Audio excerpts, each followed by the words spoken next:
ஒரு தந்தை தன்னோட பிள்ளைய ரொம்ப தைரியசாலியாக வளர்க்கணும்னு ஆசைப்பட்டார். அதுக்காக அவனை கூப்பிட்டு உட்கார வச்சு இப்படி உபதேசம் பண்ணார். இதை பாருப்பா, நான் உன்னாட்டம் இருக்கிறப்போலாம் எதுக்கும் பயப்பட மாட்டேன், ரொம்ப துணிச்சலாக இருப்பேன். ஒரு நாள் ஒரு அப்பாவி எலியை ஒரு பூனை துரத்திட்டு ஓடிச்சு. நான் உடனே என்ன செஞ்சேன் தெரியுமா? அந்த பூனையை பிடிச்சேன், அது வாலில் ஒரு பட்டாசு சரத்தை கட்டினேன், கொளுத்தி விட்டேன், படபடன்னு வெடிக்க ஆரம்பிச்சுட்டுது. அது துள்ளிக்கிட்டு அங்கேயும் இங்கேயும் ஓடி இருக்கு பாரு ஓட்டம், ரொம்ப தமாஷு அப்படின்னார் அப்பா. இப்படி சொல்லிவிட்டு பையனை பார்த்து, இதை கேட்குறதுக்கு உனக்கும் துணிச்சல் வருதா, நான் என்னுடைய செயலை நீ கேட்குறப்போ உனக்கு துணிச்சல் வருதா அப்படின்னு கேட்டார். வருதுன்னா பையன். எப்படின்னா அப்படிங்கிற விவரத்தையும் சொன்னான் அவன். அதாவது எலியை விரட்டினத்துக்காக பூனை வாலில் பட்டாசு கொளுத்துனீங்க நீங்கள், பூனையை விரட்டினத்துக்காக உங்கள் கழுத்தில் பட்டாசு சரத்தை மாட்டினா என்னென்னு தோணுது எனக்கு அப்படின்னு நான் பையன். பையனோட துணிச்சல் அப்பாவே நடுங்க வச்சுட்டுது. அது சரி, ஒரு அப்பா பிள்ளைக்கு இப்படியா உபதேசம் பண்ணுறது? எல்லாருக்கிட்டையும் அன்பாக பழகிறது எப்படி அப்படின்னு சொல்லி கொடுக்கணும். பிஞ்சு உள்ளங்களில் நெஞ்ச தூவலாமா? ஒரு நாள் விநாயகர் ஒரு பூனையோடு விளையாடிக்கிட்டு இருந்தாராம். அப்படி ஆசையாக விளையாடிக்கிட்டு இருந்தப்போ அவரோட கை நகம் தவறுதெல்லாம் பூனையோட முகத்தில் பட்டுட்டு தான். அது ஒரு சின்ன கீறலை உண்டாகி விட்டுது. அப்பா அவர் அதை ஒரு பெருசாக நினைக்கல. கொஞ்ச நேரத்துக்கு அப்புறம் விநாயகர் வீட்டுக்கு வந்தார். அவங்க அம்மா பார்வதி தேவியை பார்த்தார். பார்வதி தேவி கன்னத்தில் விரலால் கீறினது மாதிரி ஒரு அடையாளம் இருந்தது. விநாயகருக்கு அதிர்ச்சி, ஆச்சரியம். நம்ம அம்மா இந்த உலகத்துக்கே தாயார், அப்பேற்பட்ட அவங்க முகத்திலேயே கீறலை உண்டாக்கக்கூடியவங்க யாராக இருக்க முடியும் அப்படின்னு யோசனை பண்ணார். தாயே, உன்னுடைய கன்னத்தில் இந்த வடு எப்படிம்மா ஏற்பட்டதுன்னு கேட்டார். குழந்தாய், இது நீ செஞ்ச காரியம்தான்ப்பா, உன்னுடைய கை நகம் கீறினதுனால ஏற்பட்ட வடு தான் இது அப்படின்னாங்க அவங்க. விநாயகர் திடுக்கிட்டு போட்டார். எப்படிம்மா அது? நான் எந்த காலத்துலேயும் ஒன்று அப்படி கீறினதாக எனக்கு நினைவு இல்லையே அப்படின்னார். இன்னைக்கு காலையில் ஒரு பூனையை கீறினதை நீ மறந்துட்டியா அப்படின்னாங்க அந்த அம்மா. விநாயகர் திகைச்சு போய் நின்னார். பார்வதி தேவி சொன்னாங்க, இதை பார்ப்பா, இந்த உலகத்தில் இருக்கக்கூடிய எல்லா உயிர்கள்லேயும் நான் இருக்கிறேன், நான் தான் இந்த உலகமாக ஆகியிருக்கிறேன். ஆகையினால நீ யாரை துன்புறுத்தினாலும் அது உண்மையிலேயே என்ன துன்புறுத்தினதாக தான் வந்து முடியும் அப்படின்னாங்க. விநாயகர் மனசுக்குள்ளே ஒரு வெளிச்சம் ஏற்பட்டு தான். அதுக்கப்புறம் அவர் யாரையுமே கல்யாணம் பண்ணிக்காததுக்கு அதுதான் காரணமாக. இந்த உலகத்தில் எல்லாரையும், இங்கே இருக்கிற எல்லாத்தையும் தாயின் வடிவமாக அவர் பார்க்க ஆரம்பிச்சிட்டாராம். குருதேவர் ராமகிருஷ்ணர் இந்த கதையை எடுத்து சொல்லியிருக்கிறார். நபிகள் நாயகம் ஒரு தடவை ஒரு நாற்காலியில் உட்காந்து என்னமோ யோசனை பண்ணிகிட்டு இருந்திருக்கிறார். அப்போ அவரோட உடையில் ஒரு கீழ்ப்பகுதி தரையில் படிஞ்சு கிடந்திருக்குது. அங்கே விளையாடிக்கிட்டு இருந்த ஒரு பூனை அது மேலே வந்து படுத்து தூங்கி போச்சு. தொழுகை செய்ய வேண்டிய நேரம் வந்துட்டுது. நபிகள் நாயகம் எழுந்திருக்க பார்த்தார். அப்போ தான் பூனை தன்னோட உடை மேலே படுத்து தூங்கிட்டு இருக்கிறது கண்ணில் படுது. பூனையோட தூக்கத்தை கலைக்க விரும்பல அவர். தன்னுடைய சகோதரியை கூப்பிட்டார். ஒரு கத்திரிக்கோல் எடுத்துகிட்டு வர சொன்னார். பூனை படுத்திருந்த உடைப்பகுதி மட்டும் இருக்குல்ல, அதை மட்டும் அதோட கத்திரிச்சு விட்டுட்டு அதுக்கப்புறம் அவர் எழுந்திரிச்சு தொழுகைக்கு போனாராம். அதாவது பிற உயிர்கள்கிட்ட எப்படி அன்பு காட்டணுங்கிறத பெரியவங்க எவ்வளவோ விதத்தில் நமக்கு எடுத்து காட்டியிருக்கிறாங்க. இருந்தாலும் எத்தனை பேர் மனசில் அதெல்லாம் உரைச்சிருக்குது? நாமளும் நம்ம ட்ரெஸ்ஸு மேலே ஒரு பூனை படுத்திருந்தா ஒரு கத்திரிக்கோலை தான் தேடுவோம், எடுத்துக்கிட்டு வர சொல்லுவோம். துணியை வெட்டுறதுக்கு பதிலாக இல்லை அதோட வாழை வெட்டினா என்ன அப்படின்னு தோணும். ஒரு ஆள் ரொம்ப பிரியமாக ஒரு பூனையை ஆற்றுல குளிப்பாட்டிக்கிட்டு இருந்தானா. எப்படி? அந்த பூனையை ஆற்று தண்ணியில் அமுக்கி அமுக்கி குளிப்பாட்டிக்கிட்டு இருக்கிறான். அந்த வழியாக போன பெரியவர் ஒருத்தர் இதை பார்த்தார். இதை பார்ப்பா, பூனையை அது மாதிரி ஆற்று தண்ணியில் அமுக்கி குளிப்பாட்டாத, மூச்சு திணறி செத்து போடும் அப்படின்னு அட்வைஸ் பண்ணார். நீ போய் அவன் வேலையை பார்த்துக்கிட்டு, எனக்கு எல்லாம் தெரியும்னா இவன். சரின்னு அவர் போயிட்டார். கொஞ்ச நேரம் கழித்து அவரே அந்த வழியாக திரும்பி வந்துக்கிட்டு இருந்தார். ஆற்றுல பூனையை குளிப்பாட்டிக்கிட்டு இருந்தவன் அழுதுகிட்டு உட்காந்துருக்கிறான். பக்கத்தில் அந்த பூனை செத்து கிடக்குது. இதை பார்த்தார் பெரியவர். நான் தான் அப்போவே சொன்னேனே அந்த பூனையை ஆற்றுல நினைக்காதேன்னு, அதை கேட்டிருந்தா அப்படி ஆயிருக்குமா அப்படின்னார். அந்த ஆள் கோபமாக இவரை முறைச்சி பார்த்தான்.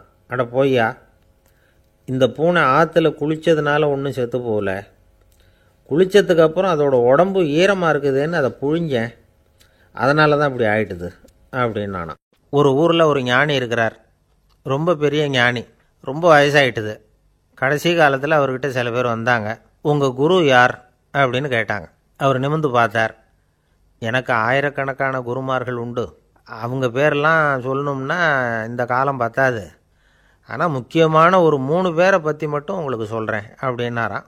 அப்புறம் சொன்னார், அந்த 3 பேரில் ஒருத்தன் ஒரு திருடன். ஒரு சமயம் ஒரு பாலைவனம் வழியாக நான் போய்கிட்டு இருந்தேன். அப்போது வழி தவறி போய் ஒரு கிராமத்துக்கு போயிட்டேன். அது இருட்டு நேரம், நடுராத்திரி, ஊரே உறங்கி போச்சு. அந்த நேரத்தில் ஒரு ஆள் மட்டும் ஒரு வீட்டு சுவத்தில் ஏதோ பண்ணி உள்ளே நுழையிறதுக்கு முயற்சி பண்ணிகிட்ருக்கிறான். அவங்கிட்ட போய் நான் இன்றைக்கி இங்கே எங்கே தங்க முடியும் அப்படின்னு கேட்டேன். அதுக்கு அவன், இந்த ராத்திரி வேளையில் அது ரொம்ப சிரமம், ஒரு திருடனோட உங்களால் தங்க முடியும்னா நீங்கள் என்னோட தங்கலாம் அப்படின்னா. நான் அவங்க கூட 1 மாதம் தங்கியிருந்தேன். ஒவ்வொரு நாள் ராத்திரியும் இப்போ நான் என்னுடைய வேலைக்கு போகிறேன், நீங்கள் ஓய்வு எடுத்துக்கோங்க அப்படின்னு சொல்லிவிட்டு போவான். அவன் திரும்பி வந்த உடனே உனக்கு ஏதாவது கிடச்சிதான்னு நான் கேட்பேன். அதுக்கு அவன், இன்றைக்கி ராத்திரி ஒன்றும் இல்லை, நாளைக்கு மறுபடியும் முயற்சி பண்ணுவேன் அப்படின்பா. எப்பவும் அவன் நம்பிக்கை இழந்ததே கிடையாது, எப்பவும் சந்தோஷமாகவே இருப்பான். நானும் ரொம்ப காலமாக தியானம் பண்ணிக்கிட்டே இருந்தேன், ஒன்றுமே நடக்கலை. ஆனால் நான் என்ன பண்ணேன் தெரியுமா, மனசு வருத்தப்படும், நம்பிக்கை இழந்துருவேன். அப்போல்லாம் அந்த திருடனுடைய விடாமுயற்சி தான் ஞாபகத்துக்கு வரும். அதனால் அந்த திருடன் எனக்கு ஒரு குரு. என்னுடைய 2வது குரு யாருன்னா அது ஒரு நாய். இது எப்படின்னா, ஒரு சமயம் எனக்கு ரொம்ப தாகமாக இருந்தது. ஒரு நதியை நோக்கி போய்கிட்டு இருந்தேன். அப்போ ஒரு நாயும் வந்தது. அதுக்கும் தாகம். ஓடி வந்து ஆற்றை பார்த்துது. அதோட நிழல் வந்து ஆற்றுல தெரிஞ்சுது. அதை பார்த்ததும் பயந்துட்டுது. அதாவது அது தன்னுடைய சொந்த உருவத்தையே கண்டு பயந்தது. அதை பார்த்து குறைக்குது, திரும்பி ஓடிச்சு. ஆனால் அதுக்கு தாகம் அதிகமாக இருந்ததுனால அது மறுபடியும் திரும்பி வந்தது. பார்த்தா மறுபடியும் தண்ணியில் நாயோட உருவம் தெரியுது. இப்படி சில தடவை பண்ணிச்சு. இருந்தாலும் கடைசியில் தண்ணியில் குதிச்சுட்டுது துணிஞ்சி. இப்படி குதித்த உடனே அதோட உருவமும் மறைஞ்சுட்டுது. இதை பார்த்தேன். நான் என்ன புரிஞ்சுக்கிட்டேன்னா, எவ்வளவு தான் பயம் இருந்தால் கூட ஒருத்தன் தைரியமாக காரியத்தில் இறங்கணும் அப்படிங்கிறத புரிஞ்சுக்கிட்டேன். இந்த போதனை அந்த நாய்கிட்ட இருந்து எனக்கு கிடைச்சிது. இது ஒன்று. அடுத்தது என்னுடைய 3வது குரு யாருன்னா அது ஒரு சின்ன குழந்தை. நான் ஒரு சமயம் ஒரு நகரத்துக்கு போனேன். அங்கே ஒரு குழந்தை எரிகிற மெழுகுவத்தி ஒன்று எடுத்துக்கிட்டு வந்தது. நான் அந்த குழந்தைய பார்த்து வேடிக்கையாக கேட்டேன், ஏன் பாப்பா, இந்த மெழுகுவத்தியை நீயாவே கொளுத்துனியா அப்படின்னு கேட்டேன். ஆமான்னுது அந்த குழந்தை. சரி, இந்த மெழுகுவத்தி முன்னாடி எரியாமல் இருந்தது, இப்போ எரியுது. இந்த மெழுகுவத்திக்கு வெளிச்சம் எங்கேருந்து வந்தது, அதை எனக்கு காட்ட முடியுமா அப்படின்னு கேட்டேன் அந்த குழந்தைகிட்ட. இதுக்கு அந்த குழந்தை சிரிச்சுக்கிட்டு அந்த மெழுகுவத்தியை ஊதி அணைச்சுட்டுது. அதுக்கப்புறம் என்னை பார்த்து கேட்டுது, இப்போ இந்த மெழுகுவத்தியின் வெளிச்சம் போனதை பார்த்தீங்க இல்லையா, அது எங்கே போச்சுன்னு எனக்கு சொல்லுங்க அப்படின்னுது. அந்த குழந்தை இப்படி கேட்டதும் என்கிட்ட இருந்த ஆணவம் அழிஞ்சுட்டுது. நான் படித்ததெல்லாம் அந்த வினாடியில் சுக்கு நூறாக போட்டுது. என்னுடைய முட்டாள்தனத்தை நான் உணர்ந்தேன் அப்படின்னு இவ்வளவும் அந்த ஞானி விவரமாக சொன்னாராம். அதனால் நாம் இன்னார்கிட்டே இருந்து தான் இதை கற்றுக்கணுங்கிறது இல்லை, யாருக்கிட்டே இருந்தும் எதையும் கற்றுக்கலாம். நம்மால் ஒருத்தன் ஒரு நாய் வளர்த்துக்கிட்டு இருந்தான். அந்த நாய்க்கு வால் கிடையாது. யாரோ ஏற்கனவே வெட்டி எடுத்துட்டாங்க. இந்த நாய் தான் சார் எனக்கு குரு, அதுக்கிட்டே இருந்து கூட நான் பாடம் கற்றுக்கிட்டு இருக்கிறேன் அப்படின்னா. அப்படி என்ன கற்றுக்கிட்டேன் இந்த வால் இல்லாத நாய்கிட்டே இருந்து அப்படின்னு கேட்டோம். நாம் யாருக்கிட்டையும் வாலாட்டக்கூடாது அப்படிங்கிற பாடத்தை அதுக்கிட்டே இருந்து தான் நான் கற்றுக்கிட்டேன் அப்படின்னா. ஒரு ஏரி ஓரமாக 2 பசங்க நடந்து போய்கிட்டு இருக்கிறாங்க. அதில் ஒருத்தன் பணக்கார வீட்டு பையன், இன்னொருத்தன் ஏழை. இவங்க 2 பேரும் போய்கிட்டு இருக்கிறாங்க. வழியில் ஒரு இடத்துல ஒரு ஜோடி செருப்பு இவங்க கண்ணில் படுது. ஒரு விவசாயி அந்த செருப்பை அங்கே விட்டுட்டு பக்கத்தில் இருந்த ஏரியில் கை காலை கழுவிட்டு இருக்கிறார். உடனே அந்த பணக்கார பையனுக்கு ஒரு ஐடியா. அவன் சொன்னானா, டேய், இப்போ ஒரு வேடிக்கை செய்யலாம், அந்த செருப்பு 2ஐயும் தூக்கி எட்டத்தில் வீசி எரிஞ்சிருவோம். அந்த ஆள் வந்து பார்த்துட்டு செருப்பை தேடி அல்லாடுவான், அங்கேயும் இங்கேயும் ஓடுவான், திருன்னு முழிப்பான். அதை பார்த்து நாம் ரசிக்கலாம், நல்ல தமாஷா இருக்கும் அப்படின்னு இருக்கான். இப்படி சொல்லிவிட்டு அந்த செருப்புகளை தூக்கத்துக்கு போனானா. கொஞ்சம் பொறு அப்படின்னானா அந்த ஏழை பையன். ஏன்னு கேட்டிருக்கான் அவன். இப்போ அந்த ஏழை பையன் சொன்னானா, நீ சொல்றது ஒன்றும் வேடிக்கை கிடையாது, உன்னோட செருப்பு தொலைஞ்சா உன் அப்பா உடனே உனக்கு வேற செருப்பு வாங்கி கொடுத்துருவார். ஆனால் அந்த ஆளுக்கு இந்த செருப்பு தொலைஞ்சதுன்னா வேற புதுசாக வாங்கறதுக்கு வாயையும் வயத்தையும் கட்டி பணத்தை சேர்க்க வேண்டியிருக்கும். அதனால் நான் ஒரு வேடிக்கை சொல்கிறேன், அது மாதிரி செய், அது இன்னமும் தமாஷா இருக்கும் அப்படின்னு நானா. எப்படி அது சொல்லுன்னு இருக்கான் அவன். செருப்பு ரெண்டும் அது இருக்கிற இடத்துலயே இருக்கட்டும். உன் சட்டை பையிலிருந்து ஒரே ஒரு ரூபாய் நாணயத்தை எடு, அதை அந்த செருப்பு மேலே அதோட குதிகால் பகுதியில் வச்சுட்டு நாம் 2 பேரும் அந்த மரத்துக்கு பின்னாடி ஓடி போய் மறைஞ்சு நின்றுக்குவோம். அப்புறம் பாரு வேடிக்கையே அப்படின்னா. அதே மாதிரி ரூபா காசு செருப்பு மேலே வச்சுட்டு இவங்க 2 பேரும் மறைஞ்சு நின்றுக்கிட்டாங்க. கொஞ்ச நேரத்தில் அந்த விவசாயி வந்தார். காலில் உள்ள மண்ணை தட்டிவிட்டு செருப்பை மாட்டுறதுக்காக போனார். அங்கிருந்த காசு கண்ணில் போட்டுவிட்டது. அவருக்கு ஆச்சரியமா போச்சு. அதை கையில் எடுத்து பார்க்குறார். 4 பக்கமும் திரும்பி திரும்பி பார்க்குறார், யார் இதை வச்சிருப்பான்னு. கடைசியில் ஆகாயத்தை பார்க்குறார். ஆண்டவா, இது உன்னோட கருணை தான், நீ தான் யாரோ புண்ணியவான் மனசில் தர்மம் பண்ணுற எண்ணத்தை உண்டாக்கி இருக்கிற, அந்த புண்ணியவான் நல்லா இருக்கணும் அப்படின்னு வாழ்த்தி அந்த காசை கண்ணில் ஒத்திக்கிட்டாராம். மறைஞ்சிருந்து பார்த்துக்கிட்டு இருந்த ஏழை பையன் இப்படி சொன்னான், பாத்தியா, உன்னை புண்ணியவான்னு வாழ்த்திக்கிட்டு போறார் அந்த ஆள். அவருக்கும் சந்தோஷம், அதை பார்த்து நமக்கும் சந்தோஷம். உனக்கு ரூபாங்கிறது ஒரு பெரிய விஷயம் இல்லை, ஆனால் அதனால நமக்கு கிடைச்சிருக்கிற மகிழ்ச்சி ரொம்ப உயர்வானது அப்படின்னு நானும். வேடிக்கையும் கிண்டலும் இது மாதிரி அடுத்தவங்களுக்கு இடைஞ்சலா இல்லாமல் இருக்கணும் அப்படிங்கிறார் கலைவாணர். ஆனால் பாருங்க, அவருக்கே இடைஞ்சலா வர்ற விஷயங்களை கூட அவர் வேடிக்கையாக தான் எடுத்துக்கிட்டாராம். ஒரு தடவை ஒருத்தர் கலைவாணர்கிட்ட வந்து, ஐயா, என் குழந்தை செத்து போச்சு அப்படின்னு சொல்லி அழுதாராம். உடனே இவர் அவருக்கு 100 ரூபா பணத்தை கொடுத்து, இந்தாங்க அடக்கம் செய்யுங்க அப்படின்னு சொல்லி அனுப்பி வச்சாராம். 1 வருஷம் கழிச்சு மறுபடியும் அதே ஆள் வந்திருக்கார். இவர் மறந்துருப்பாருங்கிற நினைப்புல, அண்ணே என் குழந்தை இறந்து போச்சுண்ணே அப்படின்னாராம். இவர் மறுபடியும் 100 ரூபா கொடுத்து ஆறுதல் சொல்லி அனுப்பி வச்சாராம்.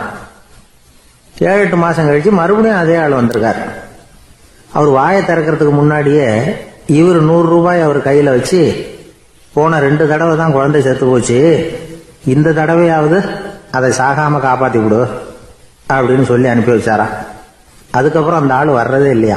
2 பேர் சுவாரஸ்யமா பேசிட்டு இருக்கிறப்போ குறுக்க புகுந்து தொந்தரவு பண்றதுக்குன்னே சில பேர் இருப்பாங்க.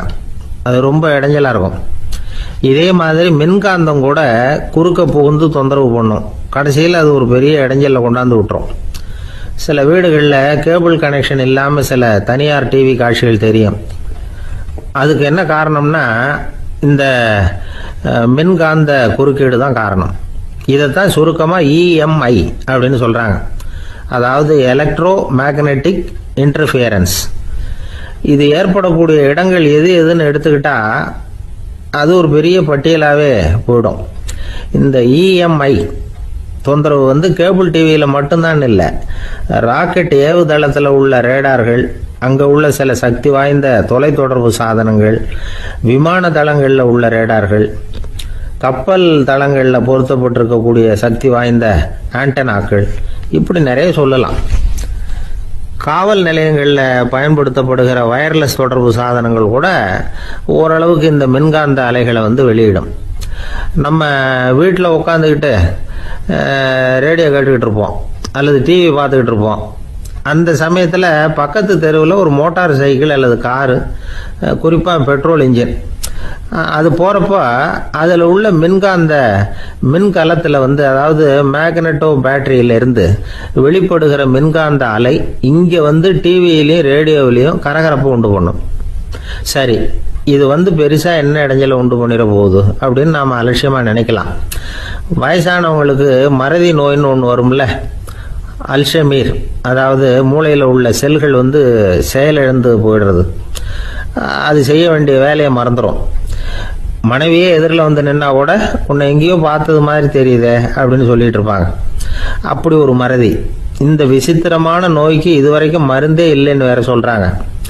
இந்த மைக்ரோ ஓவன் அப்படின்னு சொல்லக்கூடிய சமையல் அடுப்புகள் கூட மின்காந்த அலைகளை வந்து வெளியிடுது. சமயத்தில் சில தொழிற்சாலைகளில் கூட பெரிய விபத்துக்களை இந்த இஎம்ஐ உண்டு பண்ணிவிடும். இதை பற்றி தீவிரமாக சிந்திக்க ஆரம்பிச்சதே ஒரு விபத்துக்கு பிறகுதான். அமெரிக்காவுக்கும் வியட்நாமுக்கும் இடையில போர் நடந்தது. அந்த சமயம் அமெரிக்காவுக்கு சொந்தமான விமானம் தாங்கி கப்பல் ஒன்று வியட்நாமை தாக்கிறதுக்கு தயாராக ஏவுகணைகளோட கடல்ல நிறுத்தி வைக்கப்பட்டிருந்தது. தற்செயலாக அந்த பகுதியில் கப்பல் தொலைத்தொடர்பு பகுதிக்கு அருகில் ஊடுருவிய இந்த சக்தி வாய்ந்த ரேடியோ அலைகள் ஏவுகணையில் இருந்த மின்னணு சர்க்கியூட்டை பூர்த்தி செஞ்சு வச்சுட்டுது. அவ்வளவுதான், ஏவுகணை அங்கேயே வெடித்து சிதறி போச்சு. 130 பேர் அந்த இடத்துலயே உடல் கருகி செத்து போட்டாங்க. ஏகப்பட்ட பொருள்கள் நாசம். இந்த விபத்துக்கான காரணம் என்னங்கிறத உடனடியாக யாராலையும் கண்டுபிடிக்க முடியல. ரொம்பவும் கடுமையாக முயற்சி பண்ணி கடைசியாக கண்டுபிடிச்சாங்க, இது இந்த இஎம்ஐ வேலை தான் அப்படின்னு. மின்னணு தொலைபேசிகள் இருக்க, இதில் பேசும்பொழுது நம்ம காதை அதாவது செவியை ஊடுருவக்கூடிய மின்காந்த அலையானது மூளைக்கு போய் அங்கே மூளை கட்டிகளை உருவாக்க ஊக்கம் கொடுக்குது அப்படின்னு வேற கண்டுபிடிச்சிருக்கிறாங்க. இந்த இஎம்ஐ ரொம்ப குறைஞ்ச மின்காந்த அழுத்தத்தில் நமக்கு எந்த பாதிப்பையும் ஏற்படுத்துறதில்ல. மின்காந்த அலைகள் அழுத்தத்தோடு இருக்கிற இடங்களில் ரொம்ப நேரம் இருந்தோம்னா நம்ம உடம்பின் வெப்பநிலை 2 டிகிரி செல்சியஸ் வரைக்கும் அதிகரிக்குதாம். அதனால் வெப்பநிலையை சீராக்கிறதுக்கு இதய துடிப்பும் அதிகரிக்குது. இப்படிலாம் கண்டுபிடிச்சிருக்கிறாங்க. இப்பெல்லாம் இந்த மின்காந்த குறுக்கீடுகளை தடுக்கிறது எப்படி அப்படின்னு விஞ்ஞானிகள் யோசனை செய்ய ஆரம்பிச்சிருக்கிறாங்க. இந்த விஷயத்தில் அலட்சியமாக இருந்தோம்னா எதிர்காலத்தில் நிறைய பேருக்கு இந்த ஞாபக மறதி நோய் வந்துடும். அப்புறம் அது ரொம்ப கஷ்டமாக போயிடும். ஒரு குடும்ப தலைவர் தன் மனைவியை பார்த்து, யார் நீ, உன்னை எங்கேயோ பார்த்தது மாதிரி இருக்குதே அப்படின்னு சொல்லிக்கிட்டு இருந்தார். உடனடியாக அவரை போய் பார்த்தேன். வாங்க டாக்டர்கிட்ட போகலாம் அப்படின்னு. அவர் என்னை தனியாக அழைச்சிட்டு போய் காதோட காதாக மெதுவாக சொல்கிறார், இதை பாருப்பா, என் கையில் பணம் இல்லாத போகலாம், அப்படி மறதி நோய் வந்துட்டது மாதிரி நடிச்சுக்கிட்டு இருப்பேன், அவ்வளவுதான், அதை நீ கண்டுக்காத அப்படின்னார். ஒரு அப்பாவுக்கு 2 பிள்ளைங்க. மூத்தவன் ரொம்ப அடக்கம். அப்பா எது சொன்னாலும் கேட்பான், பெரியவங்களுக்கு கீழ்ப்படிஞ்சு நடப்பான். இளையவன் அப்படி இல்லை, தான் நினைச்சதை தான் சொல்லுவான், செய்வான். அடுத்தவங்க சொல்கிறத கேட்க மாட்டான், அடங்கி நடக்க மாட்டான். இந்த 2 பேரில் யாரை உங்களுக்கு பிடிக்கும்? பெரியவனை தான் பிடிக்கும். ஏன்னா அவன் தான் சொல்கிற பேச்சை கேட்குறவன் அப்படின்னு சொல்லுவீங்க. ஆனால் ஒரு ஞானி என்ன சொல்கிறார் தெரியுமா? ஒரு குழந்தை அதன் அறிவுக்காக மதிக்கப்பட வேண்டுமே தவிர அதனுடைய கீழ்ப்படியும் தன்மைக்காக அல்ல அப்படிங்கிறார். நம்ம குழந்தைகளை சுயமாக சிந்திக்கிறதுக்கு நாம் விடுறதில்லை. மற்றவங்கள பார்த்து காப்பி அடிக்கிறதுக்கு தான் நாம் அவங்களுக்கு கற்றுக் கொடுக்குறோம். புகழ்பெற்ற மனிதர்கள் சிலருடைய பேரை சொல்லி, நீயும் அவர் மாதிரி ஆகணும், இவர் மாதிரி ஆகணும் அப்படின்னு சொல்லிகிட்டே இருக்கிறோம். குழந்தைகள் தங்களுடைய தனித்தன்மையை வளர்த்துக்கிறதுக்கு நாம் தடையாக இருக்கிறோம். ஒரு குழந்தைகிட்ட அனாவசியமாக நம்பிக்கையை வளர்த்துடக்கூடாது, எந்த கோட்பாட்டையும் திணிக்கக்கூடாது. நாம் ஏற்கனவே அர்த்தமில்லாத கருத்துக்களையும் கொள்கைகளையும் மனசில் போட்டு நிரப்பி வச்சிருக்கிறோம். இந்த உலகத்துக்கு புதுசாக சேர்ந்திருக்கிற ஒரு குழந்தையின் தூய்மையான மனசில் நம்ம கருத்துக்களை அறிமுகம் செய்ய அல்லது திணிக்கிறதுக்கு நமக்கு எந்த அதிகாரமும் கிடையாது. ஒரு குழந்தைய நீ இந்த மதத்தை சேர்ந்தவன் அப்படின்னு பிறந்ததுமே ஒரு முத்திரை குத்தி போடுறோம். இது அதோட சுதந்திரத்தை ஆரம்பத்திலேயே கிள்ளி எறிகிறது மாதிரி தான். நீங்கள் ஒரு மதத்தின் வழிமுறைகளை கடைபிடிச்சிக்கிட்டு வர்றீங்க, அந்த வழியில் போய்கிட்டு இருக்கிறீங்க, சரி, அதனால் போகிறீங்க. அதுக்காக உங்கள் குழந்தையையும் அதே வழியில் தான் வரணும் அப்படின்னு கட்டாயப்படுத்துறதுக்கு உங்களுக்கு என்ன உரிமை இருக்குது? அந்த குழந்தை சுயமாக சிந்திச்சு ஒரு முடிவுக்கு வரட்டுமே, அதுக்கு நீங்கள் ஏன் தடையாக இருக்கிறீங்க? நமக்கு உண்மையிலேயே நம்ம குழந்தை மேலே அன்பு இருந்தால் இது மாதிரி திணிப்பு வேலைகளை செய்யக்கூடாது. திணிப்பு வேலைகளிலிருந்து குழந்தைகளை காப்பாற்றினா போதும். அதுதான் ரொம்ப முக்கியம். அடுத்த தலைமுறை அற்புதமான தலைமுறையாக உருவாகும். நாம தான் சாதி மத சங்கடங்களில் மாட்டிக்கிட்டு தவிக்கிறோம். அவங்களாவது சாதி மத வேறுபாடு இல்லாத சமுதாயத்தை பார்க்கட்டுமே, அந்த சௌகரியங்களை அனுபவிக்கட்டுமே. அதுக்கு நாம் என்ன செய்யணும்னா ஒன்றும் செய்யாமல் இருந்தால் போதும். ஒரு குழந்தைகிட்ட நம்ம கருத்தை திணிக்கும் பொழுது என்ன ஆகுது தெரியுமா? அது அவனை அவங்கிட்ட இருந்தே அப்புறப்படுத்தி விடுது. அவனுடைய தனித்தன்மையை அழிச்சுடுது. அவனை ஒரு எல்லைக்குள்ளே திணிச்சுடுது. இதெல்லாம் அன்புங்கிற பேரால் பெற்றோர்கள் செய்கிற தப்பு. இதெல்லாம் கேட்டுக்கிட்டு இந்த காலத்தில் அப்பா ஒருத்தர் சொன்னார், நான் கருத்துக்களை எல்லாம் என் பையன்கிட்ட திணிக்கிறது இல்லைங்க, ஆனால் அதிகமாக சாப்பிட சொல்லி கட்டாயப்படுத்துவேன் அப்படின்னார். உங்கள் வீட்டு சமையல் அவ்வளோ நல்லா இருக்குமான்னு கேட்டாங்க. நல்லா இருந்தால் நான் ஏன் அவனை சாப்பிட சொல்லி கட்டாயப்படுத்த போகிறேன் அப்படின்னார். ஒருத்தர் ரொம்ப அவசரமாக போயிட்டு இருந்தார். எங்கே சார் போகிறீங்கன்னு கேட்டோம். எனக்கு வேண்டியப்பட்ட ஒருத்தருக்கு குழந்தை பிறந்திருக்கிறதாக செய்தி வந்திருக்கு, அதுதான் ஆஸ்பத்திரிக்கு போயிட்டுருக்கேன், பார்த்துட்டு வரலாம்னு அப்படின்னார். அப்படின்னா கொஞ்சம் இப்படி உட்காருங்க அப்படின்னோம். சில விவரமெல்லாம் சொல்கிறேன் கேட்டுக்கிட்டு போங்க அப்படின்னோம். உட்காந்தார். அப்புறம் சொல்ல ஆரம்பித்தோம். புதுசாக பிறந்திருக்கிற ஒரு குழந்தைய பார்க்க போகிறதுன்னா அது சாதாரண விஷயம் இல்லை. அதில் ரொம்பவும் கவனமாக நடந்துக்கணும். புது குழந்தைக்கு நோய் சுலபமாக தொற்றும். முக்கியமாக காற்று மூலமாக பரவுகிற நோய்கள் சுலபமாக வந்துடும். அதனால் நமக்கு உடம்பு சரியில்லைன்னா குழந்தைய விட்டு கொஞ்சம் தள்ளியே இருக்கிறது தான் நல்லது. பெரியவங்களை பொறுத்த வரைக்கும் சாதாரணமாக உள்ள ஒரு கிருமி கூட குழந்தைய பொறுத்த வரைக்கும் ரொம்ப மோசமான ஒரு கிருமியாக இருக்கும்.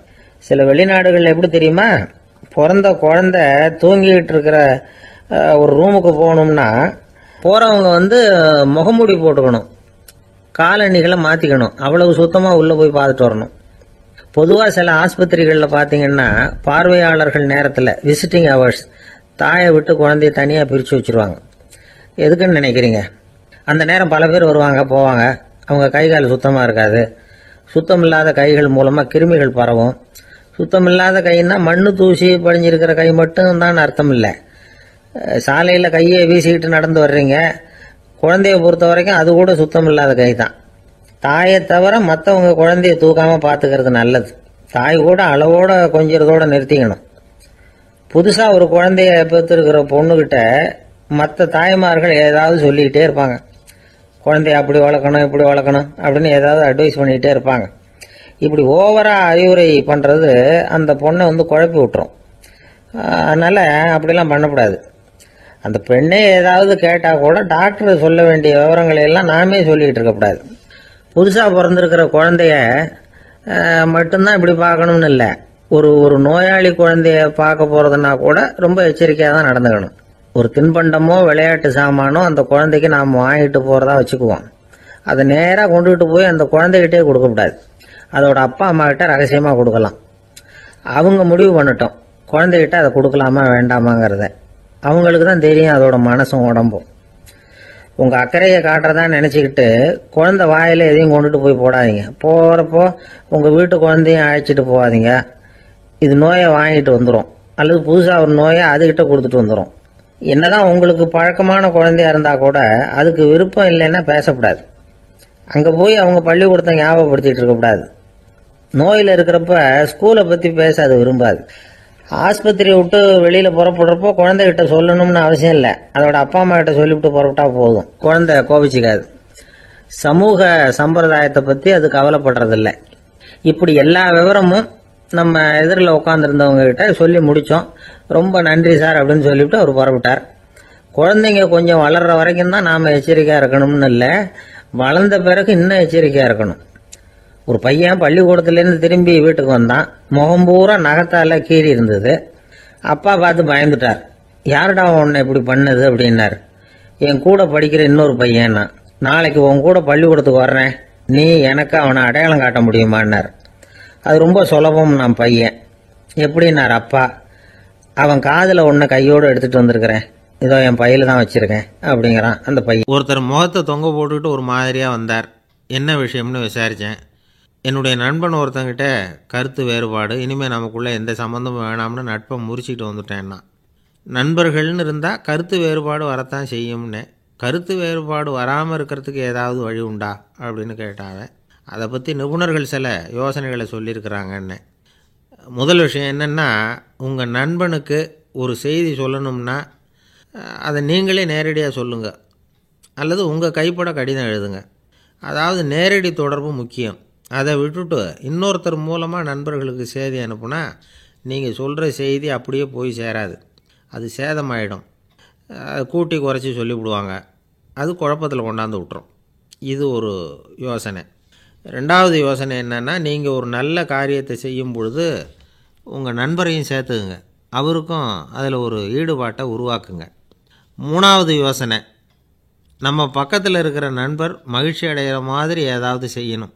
சின்ன சின்ன செயல்களாக இருந்தாலும் பரவாயில்ல, அவர் நமக்கு எதுவும் செய்யலையே, நாம் எதுக்கு செய்யணும் அப்படின்னு நினச்சிக்கிட்டு இருக்கக்கூடாது. நாலாவது யோசனை என்னென்னா, உங்களுக்கு ஒரு பிரச்சனையா அல்லது உங்கள் நண்பருக்கு ஒரு பிரச்சனையா, எதுவாக இருந்தாலும் 2 பேரும் சேர்ந்து உட்காந்து ஆலோசனை பண்ணுங்கள். நம்ம யோசனையும் கேட்கப்படுதே அப்படிங்கிற நினைப்பே அவருக்கு ஒரு மன நிறைவை உண்டாக்குமா. 5வது யோசனை, உங்கள் நண்பர் ஏதோ ஒரு காரியத்தை செய்கிறார், நீங்கள் உடனே அவசரப்பட்டு நீ செய்கிறது தப்புன்னு தீர்ப்பு சொல்லக்கூடாது. அவர் அதை செய்யறதுக்கான நியாயங்கள் எவ்வளவோ இருக்கும். அதை புரிஞ்சுக்கிறதுக்கு முயற்சி பண்ணணும். 6வது யோசனை, உங்கள் நண்பர் என்ன சொன்னாலும் அதை பொறுமையாக கேளுங்க. அவர் சொல்கிறத புரிஞ்சுக்கணும். அவர் சொல்ல விரும்புகிறத புரிஞ்சுக்கணும். அவர் சொல்ல முடியாமல் தவிக்கிறதையும் புரிஞ்சுக்கணும். இப்படி 3 விதமாகவும் அவரை புரிஞ்சுக்கிட்டு அதுக்கு தகுந்த மாதிரி செயல்படணும். 7வது யோசனை என்னென்னா, உங்கள் நண்பர் உங்ககிட்ட வந்து ஏதோ ஒரு கருத்தை சொல்கிறார், அது உங்களுக்கு பிடிக்கல, அதுக்காக உடனே நீ சொல்கிறது சரியில்லை, நான் ஒத்துக்க மாட்டேன் அப்படின்லாம் மறுத்துக்கிட்டு இருக்கக்கூடாது. அவர் சொல்கிறத கேட்கணும், பொறுமையாக சிந்திக்கணும், அதுக்கப்புறம் பதில் சொல்லணும். இப்படிலாம் நடந்துக்கிட்டால் நண்பர்களுக்குள்ள கருத்து வேறுபாடு வர்றதுக்கு வாய்ப்பே இருக்காது அப்படின்னு வல்லுநர்கள் தொகுத்து சொல்லியிருக்கிறாங்க இந்த யோசனைகளை. எனக்கு தெரிஞ்ச சில நண்பர்கள் உண்டு. அவங்களுக்குள்ளேயும் கருத்து வேறுபாடுகள் வராமல் இருக்கிறதுக்கு சில நுட்பங்களை கையாளுறது உண்டு. ஒருத்தர் சொன்னார், அந்த டாக்டர் சின்ன வயசுலேருந்து என் கூட பழகினவர். நாங்கள் 2 பேரும் இணை பிரியாத நண்பர்கள். இருந்தாலும் எனக்கு உடம்பு சரியில்லைன்னா நான் அவர்கிட்ட வைத்தியம் பார்த்துக்க மாட்டேன் அப்படின்னார் ஒருத்தர். ஏன் அப்படின்னு கேட்டேன். எங்கள் நட்பு கெட்டுப்போடக்கூடாது இல்லையா, அதனால தான் அப்படின்னார் இவர். ஒரு சீன தேசத்து அரசர் இருந்தார். அவருக்கு வயசாயிட்டுது. அவருக்கு அடுத்தபடியாக அவருடைய புள்ள பட்டத்துக்கு வரணும், ஆட்சி பொறுப்பை ஏற்றுக்கணும். ஒரு நல்ல தலைவனுக்கு இருக்க வேண்டிய பண்புகள்லாம் தன்னுடைய மகனுக்கு இருக்கணும்னு விரும்பினார் அந்த அரசர். அதனால் இளவரசனை பக்கத்தில் இருந்த ஒரு குரு கிட்ட அனுப்புனார். இளவரசன் அவர்கிட்ட போய் சேர்ந்தான். அந்த குரு என்ன பண்ணார் தெரியுமா, இவனை பார்த்து சொன்னார், இதை பாருப்பா, நீ என்ன பண்ணுற, இப்போவே பக்கத்தில் இருக்கிற காட்டுக்கு போ, நடுக்காட்டில் போய் ஒரு இடத்துல உட்காந்துக்கோ, அங்கே என்னென்ன சத்தம்லாம் உன் காதில் விழுதுன்னு கவனித்து கேளு, உன் காதில் விழுந்த ஓசைகள் என்னென்னங்கிறத என்கிட்ட வந்து சொல்லு, அதுதான் எனக்கு தெரியணும், உனக்கு வேலையும் அதுதான் அப்படின்னு சொல்லி அனுப்பி வச்சுட்டார். இளவரசன் காட்டுக்கு போனான். குரு சொன்னபடியே ஒரு இடத்துல உட்காந்து கவனித்து கேட்டான். அதுக்கப்புறம் குருக்கிட்ட திரும்பி வந்தான். என்னென்ன சத்தம்லாம் கேட்ட அப்படின்னு கேட்டார் குரு. குருவே, காட்டில் நான் பறவைகள் சத்தம்லாம் கேட்டேன், மிருகங்களின் ஓசையையும் கேட்டேன், இதை தவிர இடி மின்னல் மழை இதுகளோட சத்தத்தையும் கேட்டேன் அப்படின்னா. குரு யோசனை பண்ணார், நீ இன்னமும் சரியாக கேட்கல, அதனால் மறுபடியும் காட்டுக்கு போ, கொஞ்ச நாள் தங்கியிருந்து கேட்டுட்டு வா அப்படின்னார். இளவரசனுக்கு ஒன்றும் புரியல. இருந்தாலும் குருவின் கட்டளையாச்சே, மறுக்க முடியுமா? உடனே அவன் மறுபடியும் காட்டுக்கு போனான். ஒரு இடத்துல உட்காந்தான். கொஞ்ச நேரம் உன்னிப்பாக கவனித்து கேட்டான். சில நாள் கழித்து குருக்கிட்ட திரும்பி வந்தான். குருவே, இந்த தடவை சில துல்லியமான சத்தங்களை எல்லாம் கேட்டான். தேனி பறக்கிற சத்தம், நீரோடையின் மெல்லிய ஓசை, இதெல்லாம் கேட்டேன்னா. குரு சிரிச்சார். நீ மறுபடியும் காட்டுக்கு போ, இன்னும் சில நாள் அங்கே இரு, முழுமையாக கவனமாக கேட்டுக்கிட்டு வா அப்படின்னு சொல்லி அனுப்பி வச்சுட்டார். இளவரசனுக்கு குழப்பம் அதிகமாயிட்டுது. ஒன்றுமே புரியல. மறுபடியும் காட்டுக்கு போனான். மௌனமாக ஒரு இடத்துல உட்காந்துட்டான். அப்படியே தியானத்தில் ஆழ்ந்துட்டான். சில நாளில் அவனுக்கு இதுவரை கேட்காத ஓசைகள்லாம் கேட்க ஆரம்பிச்சிட்டுது. இதைத்தான் நான் கேட்கணும்னு என்னுடைய குரு எதிர்பார்த்துருக்கிறாருங்கிறத புரிஞ்சுக்கிட்டான். உடனே குரு கிட்ட ஓடனான். குருவே, இந்த தடவை காதுகளுக்கு கேட்க முடியாத சில ஓசைகளை கூட என்னால் உணர முடிஞ்சுது. பூ மலருகிற ஓசை, சூரியனால் பூமி சூடாகிறப்போ எழுகிற ஓசை, காலை பனித்துளி இந்த புல்லுலாம் குடிக்கிற ஓசை, இது எல்லாம் என்னால் நல்லா கேட்க முடிஞ்சுது அப்படின்னா. குருவுக்கு இப்போ தான் திருப்தி ஏற்பட்டு தான். இளவரசனை பார்த்து சொன்னார், இதை பாருப்பா, இப்போ தான் நாட்டை ஆளுகிற தகுதி உனக்கு வந்திருக்குது அப்படின்னு சொல்லி அதுக்கு விளக்கமும் கொடுத்தாராம். எந்த அரசன் தன்னுடைய மக்களின் இதயம் பேசுகிற மௌன மொழியை, மௌன வார்த்தைகளை கேட்குறானோ அவன்தான் ஆள தகுதி உள்ளவன். எந்த அரசன் தன்னுடைய மக்களின் உணர்ச்சிகளை உண்மையாக உணர்றானோ அவன்தான் முதன்மையான அரசன். போலி வார்த்தைகளை மட்டும் கேட்டுட்டு பல மௌன ராகங்களை காதில் வாங்கிக்காதவன் அரசனே இல்லை. எந்த நாட்டில் எப்போ ஒரு அரசன் தன்னுடைய மக்களின் உணர்ச்சிகளை கேட்க மறுக்கிறானோ அன்னையிலிருந்தே அந்த நாடு அழிய தொடங்குது அப்படின்னு அர்த்தம். இதுதான் அந்த குரு இளவரசனுக்கு போதிச்சது. வாயால் பேசுறத மட்டும் கேட்டு ஏமாறக்கூடாது, உணர்ச்சிகளையும் கேட்கறதுல தான் மனப்பக்குவம் உண்டாகும். மக்கள் உணர்ச்சிகளை புரிந்து கொள்ளாத அரசர்கள் நீடிச்சிருக்க முடியாது. அது மாதிரி நாடுகளில் அடிக்கடி குழப்பம் தான் உண்டாகும். அப்படி இருந்தால் அடிக்கடி ஆட்சி மாறிக்கிட்டு இருக்கும். அப்படிப்பட்ட ஒரு தேசம், அங்கே ஒரு சிறைச்சாலையில் 3 கைதிகள் பேசிக்கிட்டு இருந்தாங்க. ஒருத்தன் சொன்னான், நான் இந்த நாட்டு ராஜாவை எதிர்த்து பேசிக்கிட்டு இருந்தேன், அதனால் என்னை பிடிச்சி கொண்டாந்து இங்கே போட்டுட்டாங்க அப்படின்னா ஒருத்தன். இன்னொருத்தன் சொன்னான், நான் இந்த நாட்டு ராஜாவை ஆதரித்து பேசிக்கிட்டு இருந்தேன், அதனால் என்னை பிடிச்சி கொண்டாந்து இங்கே தள்ளிவிட்டாங்க அப்படின்னா. அது சரி, நீ என்ன தப்பு பண்ண அப்படின்னு சொல்லி 3வது ஆளை பார்த்து இவங்க கேட்டாங்க. அதுக்கு அந்த ஆள் சொல்கிறான், நான் தான் இந்த நாட்டு ராஜா அப்படின்னானா.